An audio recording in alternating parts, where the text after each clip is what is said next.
الله أكبر الله أكبر.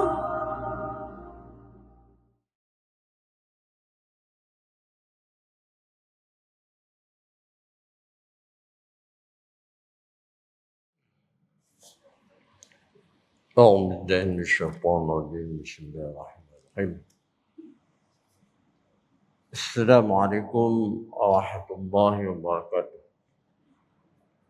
أعوذ بالله من الشيطان الرجيم بسم الله الرحمن الرحيم إلى حضرات النبي محمد المصطفى رسول الله صلى الله عليه وسلم الحضرات جميع الأنبياء المرسلين عليهم الصلاة والسلام أعداء الصالحين ولجميع المؤمنين والمؤمنات والمسلمين والمسلمات الأحياء منهم والأموات والحضرات والوالدين والحاضرات الإمام الغزالي رحمه الله تعالى الإمام الشافعي رحمه الله تعالى الإمام مالك المصنف رحمه الله تعالى.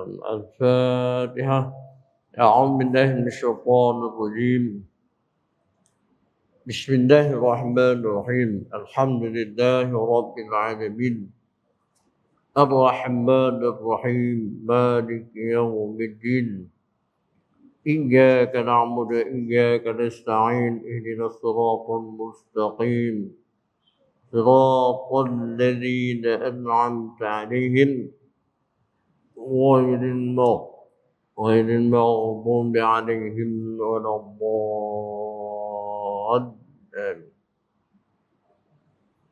الحمد لله والصلاة والسلام على رسول الله ومن تبعه. قال رب اشرح لي صدري ويسر لي أمري واحلل عقدة من لساني يفقهوا قولي سبحانك لا علم لنا إلا ما علمتنا إنك أنت العليم الحكيم لا حول ولا قوة إلا بالله العلي العظيم لا حول ولا قوة إلا بالله العلي العظيم لا حول ولا قوة إلا بالله العلي العظيم. Yang dikasihi, yang dimuliakan Tuan Imam, barisan imam-imam, barisan EJK Masjid Asy-Syarifah, tuan-tuan hadirin hadirat yang dirahmati Allah, alhamdulillah pada malam ini kita kembali untuk berkongsi ilmu pada malam ini insya-Allah dalam kitab Minhajul Abidin mengenai hak penghalang-penghalang di dalam kita untuk menjadi hamba Allah. Pada mula-mula yang lepas kita telah bincangkan beberapa penghalang, antaranya ilmu, taubat dan dunia dan isinya. Jadi dalam huraian Imam Al-Ghazali di dalam bab dunia dan hurai isinya, kita telah sebutkan apa perkara yang menghalang kita di dalam mengerjakan ibadah untuk menjadi hamba Allah. Kita dah sebutkan sikit sebanyak walaupun tak sepenuhnya. Jadi pada malam ini kita nak tengok apa ubat kedua yang kita perlu miliki untuk kita menempuh alam dunia untuk menuju akhirat. Ya, kita nak tahu apa perkara kedua yang kita perlu lalui untuk kita pergi ke akhirat dengan membawa dunia yang ada di sekeliling kita. Katanya, Bismillahirrahmanirrahim. Allahumma salli ala Sayyidina Muhammad wa ala ali Sayyidina Muhammad. Maka jelaslah bagimu jika jasmani engkau disibukkan dengan dunia dan rohani engkau cenderung ke arahnya, maka engkau tidak akan dapat melaksanakan ibadah dengan sempurna. Tetapi jika engkau bersikap zuhud terhadap dunia dan tidak menyerahkan diri secara jasmani dan rohani untuk dunia, maka ibadah akan menjadi mudah bagimu. Malah anggota tubuhmu akan turut membantu dalam melaksanakannya. Jadi ubat kedua disebut oleh Imam Ghazali di sini iaitu zuhud.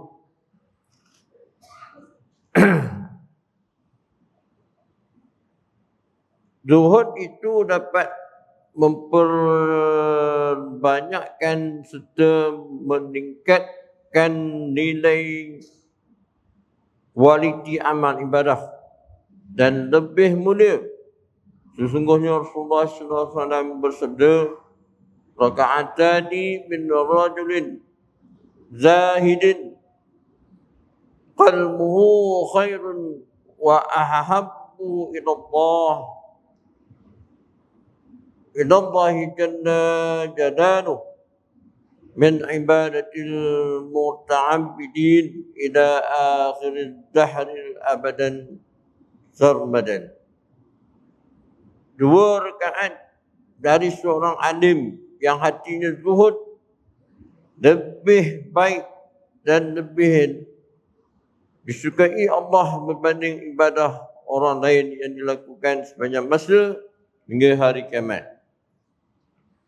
Kiranya engkau bertanya, apakah yang dimaksudkan dengan zuhud, zahad dunia, dan apakah hakikatnya?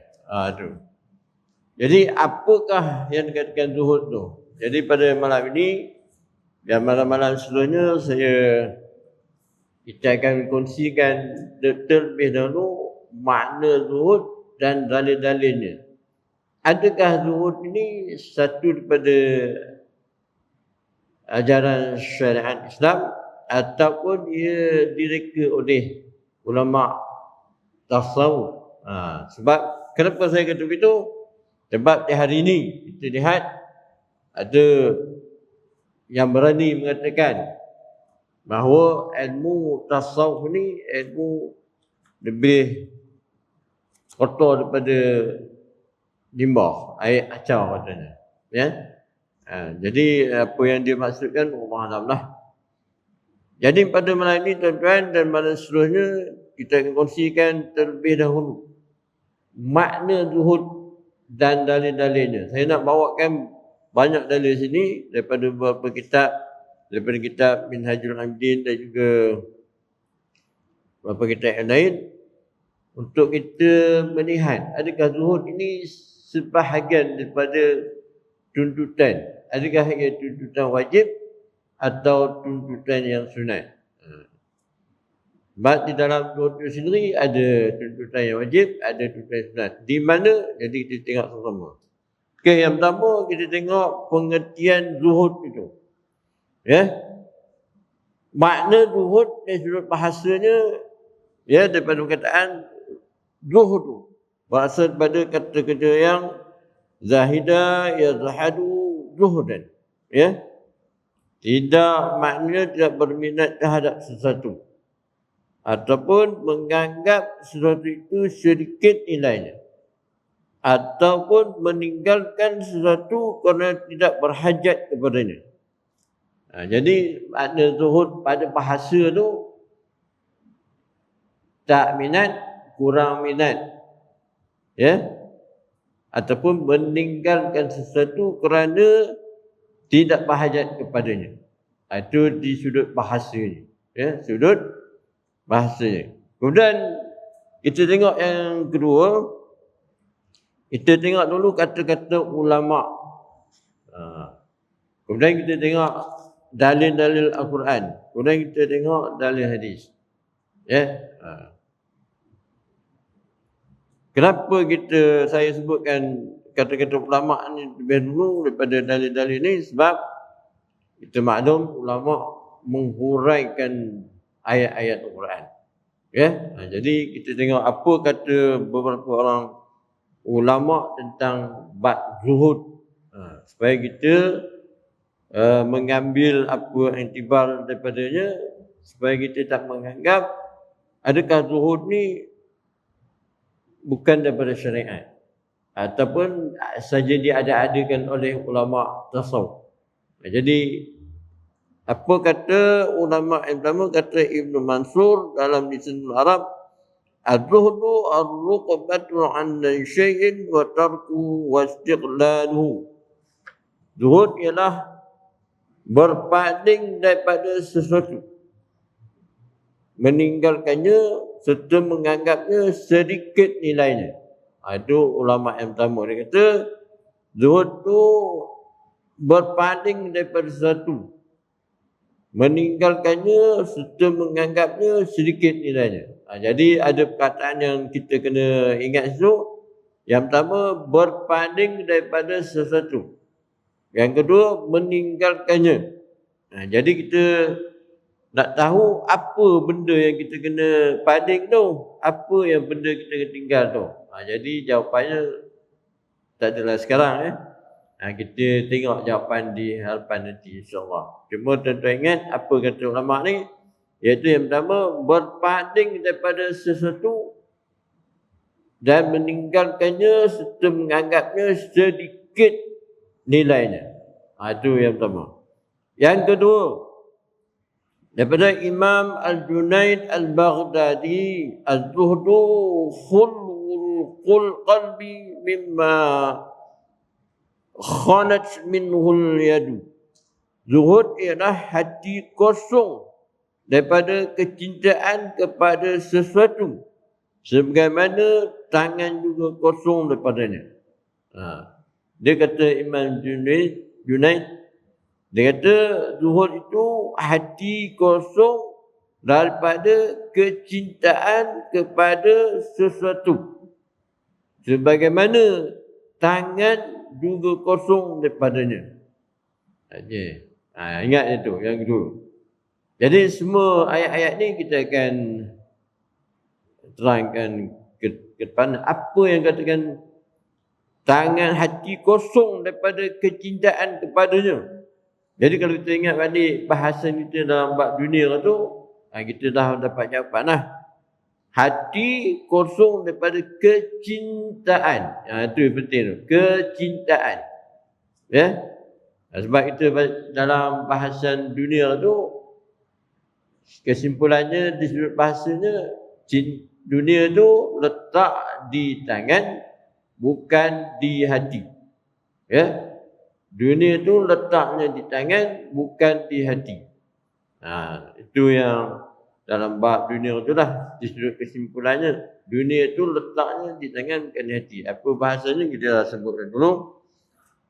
Kemudian kita tengok yang ketiga, Imam Ahmad bin Hanbal. Az-zuhdu fid dunya qisarul amal. Zuhud terhadap dunia ialah pendek angan-angan. Pendek angan-angan.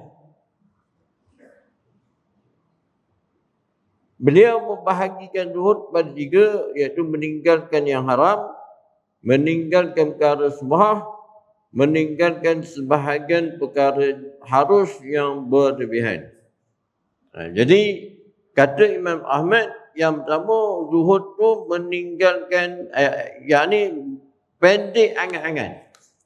Ya, dalam bab hari tu kita dah sebut apa yang kata angan-angan. Ya. Dalam tubuh badan kita ni, ya, yang kita dah bincang dulu, semuanya akan menjadi tua. Ya. Zahir kita akan jadi tua. Dulunya nampak hebat. Ya. Muka pun orang kata tak kena, rambut pun hitam dan sebagainya lah. Mana dia makan tua. Tapi dalam badan kita ni ada dua perkara. Satu perkara yang tidak makan tua. Tidak makan tua. Iaitu panjang angan-angan. Ya. Panjang angan-angan ni dia tak makan tua. Ya. Orang muda pun berangan, orang tua pun berangan. Apa ciri-ciri orang yang panjang angan-angan ni? Ya. Na'udzubillah lah. Jangan kena penyakit. Ini penyakit. Panjang angan-angan ni penyakit yang bahaya bagi seorang yang abid atau orang yang menuju kepada Allah. Apa ciri-ciri orang yang panjang angan-angan? Yang pertama, ya, perkataan orang tersebut biasanya ada apa? Perkataan kalau, ya, banyak pokok kalau dalam perkataan dia. Ya, sama ada dia bercakap dengan orang ataupun dia menung-menung sendiri ataupun dia bisik-bisik dalam hatinya sendiri. Ya, dia akan kata banyak kalau. Ya, apa contohnya? Ya, kalau bab dunia misalnya, ya, dulu kalau aku buat macam ini, tentu aku dah jadi kaya. Dulu kalau aku belajar macam ini, dah jadi kaya. Ada banyak kalau. Ya, dulu akan aku kahwin dengan orang ni, aku bahagia. Maknanya dia ikut pada diri seseorang. Apa masalah dia? Kalau dia miskin, kalau tu bab miskin lah. Kalau aku buat macam tu dulu, aku jadi kaya. Kalau bab belajar pula, kalau aku ikut macam ni, aku jadi pandai. Jadi orang yang banyak angan-angan ni banyak kalau dia. Ya, kalau dan kalau. Kita macam mana?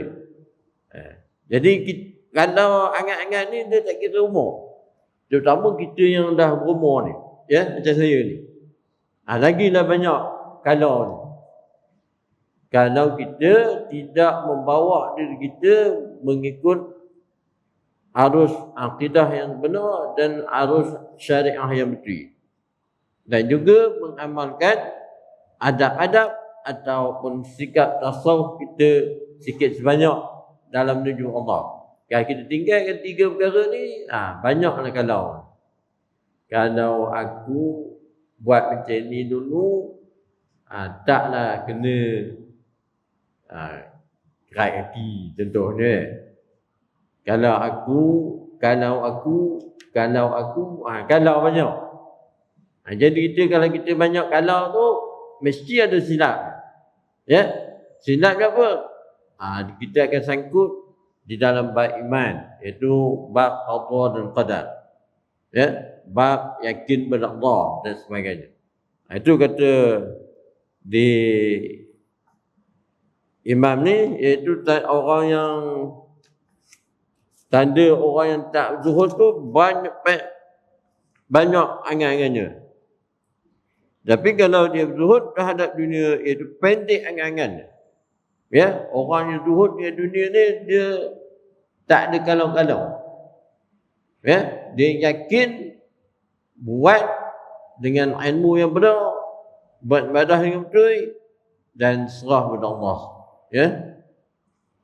Itu seterusnya kita tengok Imam Ibn Rajab Al-Hambali. Pandangan Ibn Rajab Al-Hambali, beliau kata dalam Jami'ul Ulum, Az-zuhdu laisa bitahrim bil halal wala bidha'atil mal walakin an takuna bima fi yadillah alsaqa minka bima fi yadik. Zuhud bukan dengan mengharamkan perkara yang halal dan bukan pula dengan mensisihkan harta, tetapi hendaklah keyakinanmu terhadap apa yang ada di sisi Allah lebih kuat daripada keyakinanmu terhadap apa yang ada di tanganmu. Ini menunjukkan bahawa seseorang boleh memiliki harta, tapi pergantungannya hanyalah kepada Allah. Ringkasnya kata Imam Ibn Rajab Al-Hambali, zuhud bukan dengan mengharapkan perkara yang halal. Zuhud bukan perkara bukan dengan mengharamkan perkara yang halal. Zuhud bukan mengharamkan perkara yang halal pada kita. Ya. Dan bukan pula dengan mensia-siakan harta. Bukan mensia-siakan harta. Ya. Dulu kita ingat 70-an ke apa kan? Dia tak mau harta, tak mau TV, tak mau periuk dan sebagainya, dia buang. Ya, dululah tahun 70-an tu kita ingat ada satu ajaran dia nak zuhud. Ya, tapi salah, tak ceranya salah. Dia buang dunia katanya. Yang bekerja berhenti kerja. Yang ada sijil bakar sijil. Masa tu. Mungkin tuan-tuan ingat, tapi saya pernah dah menempuh zaman tu. Ya. Berlaku pada yalah kawan-kawan kita juga. Ada sijil, buang sijil. Masuk mesti. Habis sekat jalan. Kenapa? Dunia katanya. Jadi itu silap dalam silap memahami perkataan zuhud, itu bahaya dia. Jadi kita ingat seringkasnya apa kata Imam Rajab Al-Hambali, zuhud bukan dengan mengharamkan perkara yang halal. Ya. Jadi macam mana nak ambil yang halal? Kita dah bincang dalam bab dunia dulu dan kita akan bincang seterusnya insya-Allah. Dan bukan pula mensia-siakan harta. Jadi tak mau harta. Tak mau ambil tu, tak mau ambil ni, dah dia nak zuhud, tak mau baju lawa, tak mau kain lawa. Ya, tak mau pakai cantik-cantik, nak pakai yang buruk-buruk. Itu berlaku. Khususnya dalam tahun 17-18 gitulah. Ya. Tapi hendaklah keyakinanmu terhadap apa yang ada di sisi Allah lebih kuat daripada keyakinanmu terhadap apa yang ada di tanganmu. Yakni bahawa seorang boleh memiliki harta tapi pergantungannya hanya kepada Allah. Jadi pemilikan harta kita itu hendaklah walaupun sekecil-kecilnya sehinggalah sebesar-besarnya, kita kena ingat harta benda, duit, ringgit, rumah dan sebagainya, semuanya milik Allah Ta'ala. Dan kita akan dipersoalkan di akhirat nanti. Jadinya, ambillah dunia dan bawa ke akhirat seperti disebutkan dalam bab yang lepas lah. Ya. Itu ringkasnya. Kemudian kita tengok Imam Al-Ghazali dalam Ihya Ulumuddin, az-zuhdu ibaratun an i'radil qalbi 'anid dunya wa ta'alluqihi billahi ta'ala. Ya. Kemudian disebutnya lagi, laisa zuhdu tarkal mal bal taraka mahabbatih. Zuhud bukanlah meninggalkan harta, tetapi meninggalkan kecelaan terhadap harta. Ya. Zuhud bukanlah meninggalkan harta, tapi meninggalkan kecintaan. Kecelaan pula. Meninggalkan kecintaan. Ya. Kita sebut dulu apa yang kata cinta dunia. Ya, cinta duit. Contohnya, cinta duit. Cinta duit, cari duit banyak. Tapi bakhil. Duit banyak, kedekut. Dalam apa? Dalam untuk menggunakan pada jalan-jalan Allah contohnya. Untuk sara anak isteri.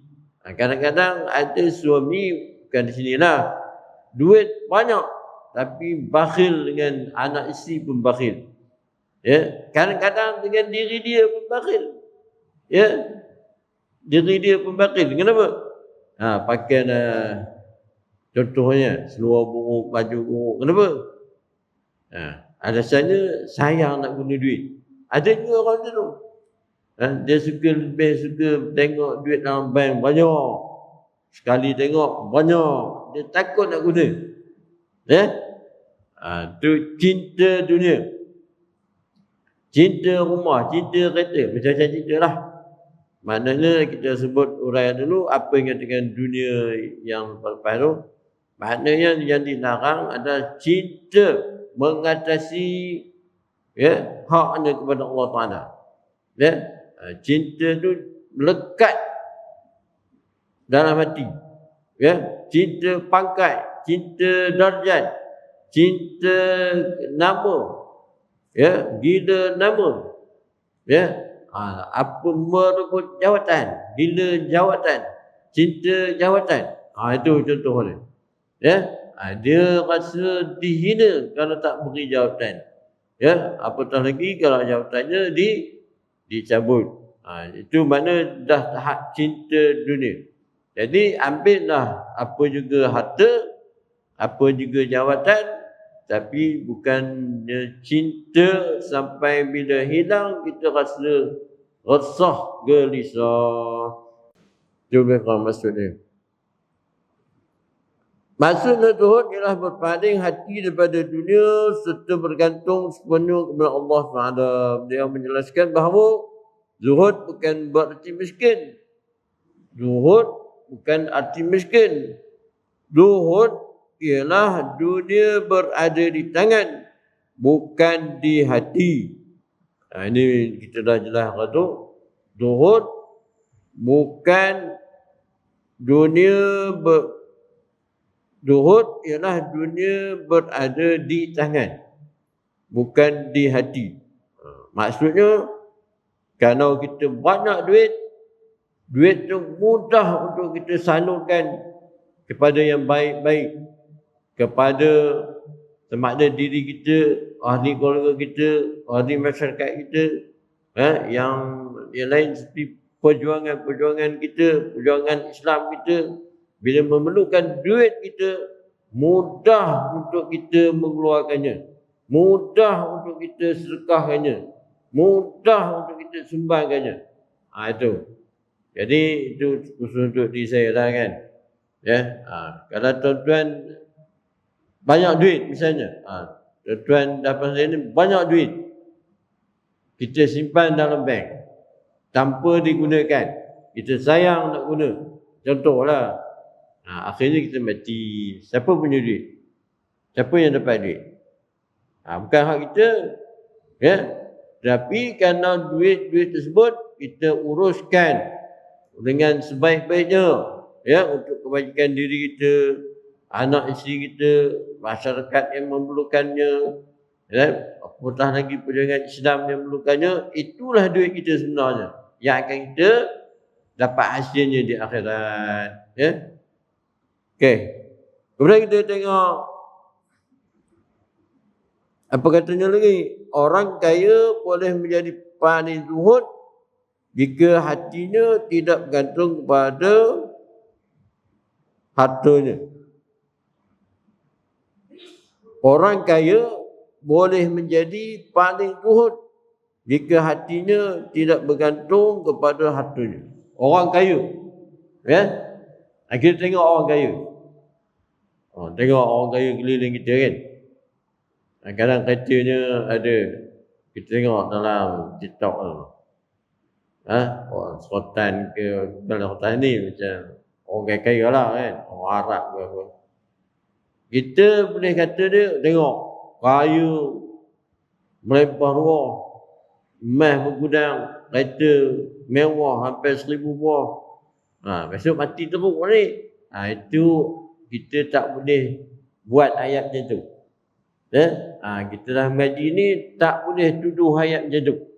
Tengok tu, Tok Imam pakai Porsche. Mercedes besar, 400,000, 500,000. Jadi kalau kita tengok sekali pandang, ini dunia dia ni. Memanglah itu dunia. Tapi di hati orang yang pemilik tu kita tak tahu.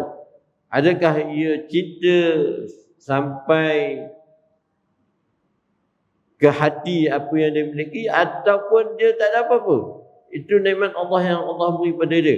Maknanya kalau ada orang nak tumpang, nak pinjam, mudah bagi dia untuk menghulurkannya. Jadi bagi kita yang bukan pemiliknya, kita kena bersangka baik. Ya, banyak sangka baik dengan siapa-siapa pun. Ya. Okay, kita tengok pula Imam Al-Qushairi dalam Ar-Risalah Al-Qushairiyah, Az-Zuhdu tarku ma syaghala 'anillah. Zuhud ialah meninggalkan segala perkara yang melalaikan daripada Allah. Kata di Imam Al-Qushairi pula, zuhud meninggalkan segala perkara yang melalaikan. Apa perkara yang melalaikan pada kita? Masuk katakanlah yang paling hampir dengan kita, handphone. Ya, handphone kita. Ya. Na'udzubillah lah kan. Kena ketagih tu. Habis. Wirid zikir pun habis. Baca Quran jauh sekali. Ketagih dengan handphone. Ya. Kalau yang baik-baik tak apalah. Tengok macam-macam. Ya. Sampai kalau khutbah Jumaat tu, terpaksa Tok Khatib ingatkan tuan-tuan hadirin hadirat. Ya. Beri tumpuan kepada khutbah kita hari ini pada anak-anak semua katanya. Jangan main handphone. Maknanya dalam ibadah pun, ya, kadang-kadang habis salam, Assalamualaikum, Assalamualaikum, tengok handphone. Bangun tidur. Kalau tengok yang baik, pengajaran tak salah kan. Dan apa juga yang melalaikan kita daripada Allah? Apa yang melalaikan kita daripada Allah? Daripada zikir, daripada ingat Allah, daripada melakukan ibadah yang wajib, yang sunat. Ya? Apa juga yang melalaikan kita? Anak isteri. Ya, kalau anak isteri melalaikan kita daripada ingat Allah, termasuklah juga ya dunia yang melalaikan. Jadi yang melalaikan kita sebut banyak pada pengajian lepas, jadi saya pendekkan. Kemudian disebut disebutkan oleh Imam Abu Talib Al-Makki. Beliau menyatakan zuhud ialah menjadikan akhirat sebagai cita-cita utama. Zuhud tu katanya menjadikan akhirat cita-cita utama kita. Terutama yang kita yang duduk di masjid ni kan. Apa tujuan kita berjemaah malam ni? Apa tujuan kita ngaji malam ni? Tentulah kerana Allah. Ya, bekalan akhirat. Ya. Jadi apa juga yang kita buat, kita cakap, langkah kita, duit kita, harta kita, anak isteri kita, semuanya kita niatkan kepada Allah. Ya, niatkan anak isteri kita, didik anak isteri kita dengan akidah, dengan tauhid yang benar, yang betul, syariat yang betul kerana Allah. Ya. Jadi kalau kita biarkan sahaja anak isteri kita ngaji tidak, Allah tak kena, tauhid jauh sekali, syariatnya pun tak beramal. Jadi kita kahwin, kita ada anak, itu semata-mata kerana keseronokan dunia. Tapi kalau kita rasa cemas diri kita sendiri, ya, membawa untuk kita, ya, mencari ilmu untuk kita, untuk isteri kita, anak-anak kita, ya, menuju akhirat. Kita tanamkan ilmu agama kepada diri kita, anak isteri kita, dan kita beramal bersama-sama. Itu dikatakan menjadikan akhirat sebagai cita-cita. Kita ada duit sikit ke banyak ke, ya, walaupun 10 sen, walaupun 5 sen, setiap 5 sen tu kita nak jadikan dia menuju ke akhirat. Ya, kita gagak poket kita, ada duit sikit, duit ini kita nak bawa ke akhirat. Itu sampai tahap tu lah. Ya. InsyaAllah tuan-tuan boleh buat. Maknanya kalau kita tengok duit ada dalam poket kita ingat akhirat. Jadi apa jadi duit tu? Kita sedekahkan. Itu yang kita disebutkan, ya, Rasulullah tu tak boleh ada harta dalam rumah dia. Ya, kalau malam ni ada harta, malam tu juga disedekahkan. Itu juga para sahabat. Ya. Kita macam mana? Kita tengok duit kita banyak. Ya, ada orang yang memerlukan. Tak banyak sikit kita akan beri sumbangan. Kita rasa duit itu biarlah dia jadi penebus kita di akhirat. Apa juga yang kita ada dalam diri kita, ilmu kita ke, harta kita ke, setiap apa yang ada tu kita rasa macam mana aku nak bawa akhirat? Macam mana aku nak bawa akhirat? Kita ada kereta. Kereta ni macam mana untuk aku bawa ke akhirat? Kita ada motor. Macam mana motor ni aku nak bawa ke akhirat? Kita ada basikal buruk. Macam mana basikal ni aku nak jadikan sebagai belanja aku di akhirat? Maknanya setiap harta yang kita ada, kita sentiasa ingat akhirat. Ya? Benar ke tuan-tuan? Ya, insya-Allah ya. Khusus saya cakap tu lah. Ya, ada je duit dalam poket, pantang nampak tabung. Ada je duit dalam poket, pantang ada orang miskin. Ya, rasa teringin, di mana rasa tak boleh simpan dalam poket. Hampir tahap tu. Insya-Allah. Kan kita tengok kata Imam Sufyan Al-Thawri. Beliau berkata, laisa zuhdu fid dunya bi aqlil ghaliz wa la lubsil abaihi walakin zuhdul qisrul amal. Zuhud bukan dengan memakai pakaian yang kasar ataupun memakan makanan sederhana semata-mata, tapi pendek angan-angan. Maknanya kita jumpa yang kedua pula, Sufyan As-Suri kata di hujungnya pendek angan-angan. Jadi tak cukup zuhud bukan dengan memakai pakaian kasar. Ya, ada orang dia tak mau baju elok, tak mau baju cantik-cantik, tak mau kain yang bagus-bagus. Dia nak pakai yang kain yang murah-murah, kain macam-macam lah. Tuan-tuan tahu. Ya, dia anggap itu zuhud. Ya, kata Imam Sufyan As-Thawri, zuhud bukan dengan memakai pakaian kasar ataupun memakan makanan. Ya, dia tak makan yang hebat-hebat, dia makan sikit-sikit. Zuhud. Maaf cakapnya, kadang-kadang bak makan. Kita kalau depan orang, bukan kita sini. Orang yang menganggap diri dia zuhud, bila berhadapan dengan orang, bila pergi ke ramaian ke, ada majlis kahwin ke, majlis tahlil ke apa ke, makan sikit. Ya, makan sikit. Supaya orang kata dia zuhud. Tapi bila balik rumah, habis 3 pinggan. Contoh keadaan kita tak. Ya. Itu bukan zuhud. Ya, itu na'udzubillah lah. Itu tuan-tuan sendiri tahu jawapan dia. Maknanya dia nak supaya orang kata dia tu zuhud. Ya, pakai baju kain yang murah-murah, kain yang keras-keras, yang tak ada kualiti, kononnya dia zuhud. Ya, tapi di hati dia minta orang puji dia bahawa dia tu zuhud. Ada makna di sini. Dan di hujung kata Imam Sufyan As-Thawri, pendek angan-angan. Apa yang disebut tadi, pendek angan-angan. Makna kita kadang-kadang kita panjang angan-angan. Ya, nak kaya, nak muda balik, nak sihat balik. Umur tak boleh nak mundur dah.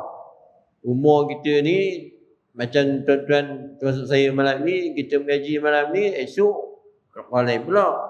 Mana esok malam ni dah tinggal. Mana kita tak boleh nak ambil malam ini bawa ke esok. Hari ni. Apa yang kita buat hari ni, itu yang kita dapat. Esok buat lain pula. Ya. Jadi gunakanlah masa kita sebaik-baiknya. Kemudian pandangan ulama kontemporari.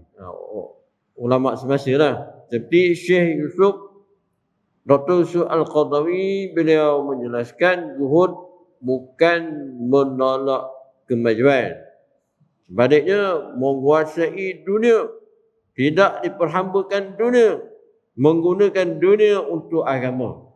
Saya ulang balik. Zuhud bukan menolak kemajuan, kata Syekh Yusuf Al-Qaradawi. Zuhud bukan menolak kemajuan. Jadi kalau orang Islam memahami zuhud tu miskin, zuhud tu tinggal harta, apa jadi pada orang Islam? Ya, kita tengok hari ni, apa jadi? Ya, zuhud tu katanya bukan kaya, bukan buat ekonomi. Jadi ekonomi semua orang boleh pegang, bukan Islam pegang. Ya, kemajuan negara orang lain pegang. Jadi apa jadi kepada orang Islam? Ya, sudah tak ada duit, tak ada ekonomi, tak ada. Ya. Apa teknologi pun semua orang lain pegang. Apa jadi pada orang Islam? Ya, kita akan ditindas, ya, disebabkan salah faham tentang dunia, tentang zuhud. Ya. Salah faham tentang ibadah, tentang dakwah. Ya. Ada kawan-kawan kita dulu buat macam-macam makanan.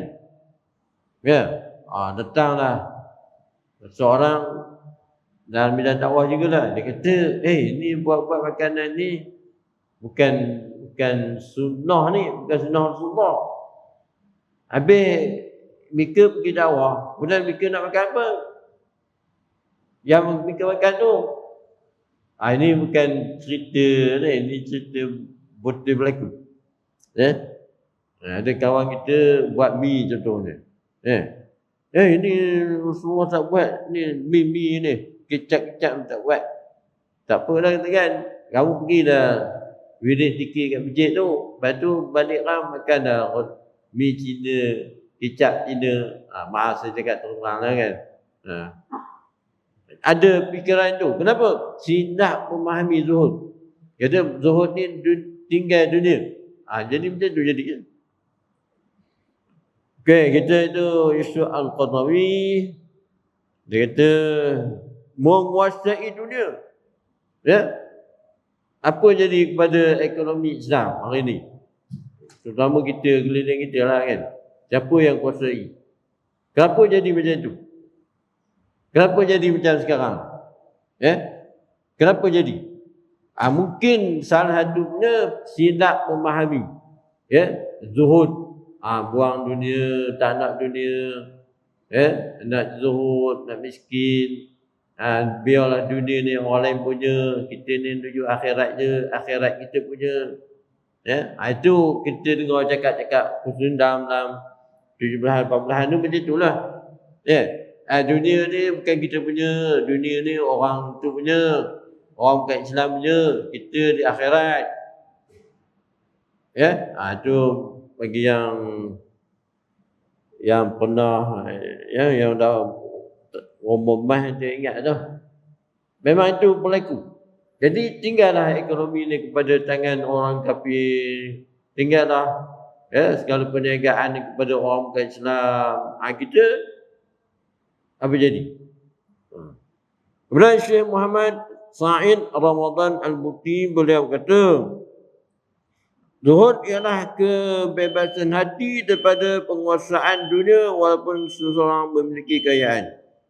Ya, Syekh Muhammad Sa'id Ramadan Al-Buti. Ya, kebebasan hati daripada penguasaan dunia. Makna dunia tak sangkut di hati. Ya, itulah. Kita tengok ada lagi Syekh Abdul Fattah Abu Ghubbah. Maknanya dia sebut pendeknya tidak bergantung, tidak meletakkan dunia di hati. Maknanya zuhud memiliki harta tetapi hati mereka tidak bergantung kepada dunia. Kemudian insya-Allah akan datang kita tengok dalil Al-Quran mengenai zuhud. Ya, itu dalil daripada kata-kata ulama. Ya, kita nak tengok, kita nak menafikan ya perkhabaran yang diwar-warkan oleh setengah pihak bahawa zuhud adalah kata-kata ya rekaan daripada ulama-ulama tasawuf. Sebab tu mati-mati mereka menolakkan Imam Ghazali, menuduh Imam Ghazali macam-macam lah, dan juga ulama-ulama tasawuf yang lain, dan sehingga sanggup mengatakan tasawuf ini lebih kotor daripada air asyawar. Wallahu a'lam. Minta maaf. Itu saja untuk kita kongsi malam ni. Moga ada nampaknya khususnya untuk saya mereka. Wallahu a'lam. Bismillahirrahmanirrahim. Alhamdulillah amin wassalatu wassalamu ala rasulillah. اللهم ربنا آتنا في الدنيا حسنة وفي الآخرة حسنة وقنا عذاب النار وصلى الله على سيدنا محمد والحمد لله رب العالمين. السلام عليكم ورحمة الله وبركاته.